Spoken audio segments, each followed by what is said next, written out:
Hello, my name is Jack Marquardt, and for my final project, I chose to do a little bit of research on my grandpa, so my dad's dad. His name was John Paul Marquardt. He was born in Cook County, Illinois on September 21st, 1927. Both of his parents were first-generation immigrants. His father, Harry Peter Marquardt, was from Ireland, and his mother, Sadie Catherine Lemke, was from Germany. The basic time period that I'll be going over is roughly the 1927 to the early 50s. So his early life, he attended elementary school and middle school. Back then it was called grade school. He made it to his third year in high school before being drafted into the Army, which I'll talk about a little bit more later. So as a young kid, he worked in a corner store. It was called Ed's School Supplies, and this was his typical summer work and after-school work.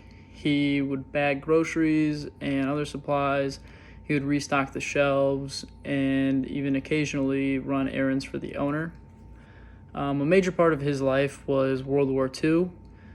When the war officially started in 1939, he was only 12 years old and was only 14 years old when Japan bombed Pearl Harbor.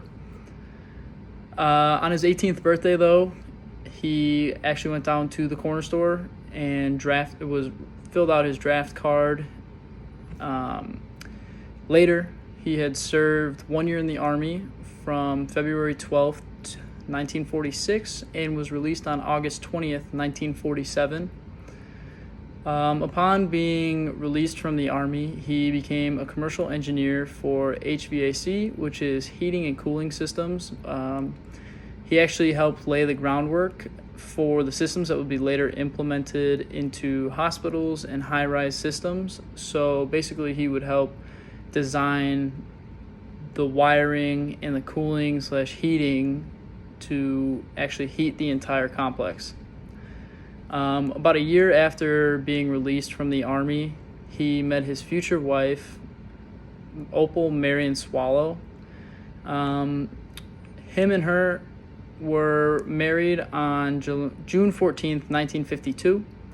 After this, they would move to Wooddale, Illinois, so about 15 minutes further west from Chicago, where they would settle down and have 7 children, the youngest being my father, Thomas. Unfortunately, I've never met my grandfather due to his untimely passing when my dad was only 11 years old in 1982. So overall, I thought this project was very enlightening to kind of see more about someone who I had never really knew growing up, especially not being able to meet him and him passing away with my dad being so young. Thank you.